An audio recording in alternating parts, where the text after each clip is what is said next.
the gospel. Mark's gospel was the shortest gospel. It was the first gospel to have been written, and the other, Matthew, Luke, and John, used Mark as a basis, and they enlarged on various things and said the same things. But Mark, here in chapter 8 and from verse 27, we have a turning point in his gospel.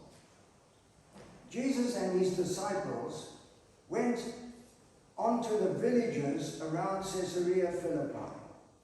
And on the way, he asked them, "Who do people say I am?"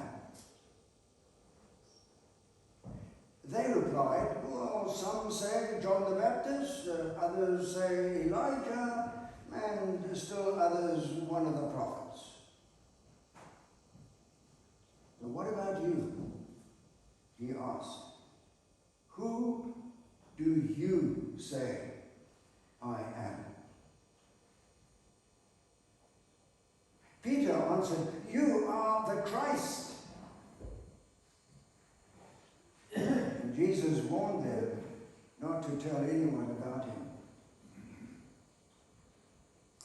He then, notice the then, he then began to teach them that the Son of Man must suffer many things and be rejected by the elders, chief priests, and teachers of the law, and that he must be killed, and that after 3 days rise again. He spoke plainly about this. And Peter took him aside and began to rebuke him. But when Jesus turned and looked at his disciples, he rebuked Peter. "Get behind me, Satan," he said. "You do not have in mind the things of God, but the things of men." Then he called the crowd to him along with his disciples and said, "If anyone would come after me, he must deny himself and take up his cross and follow me. For whoever wants to save his life will lose it, but whoever loses his life for me and for the gospel will save it. What good is it for a man to gain the whole world, yet forfeit his soul? Or what can a man give in exchange for his soul?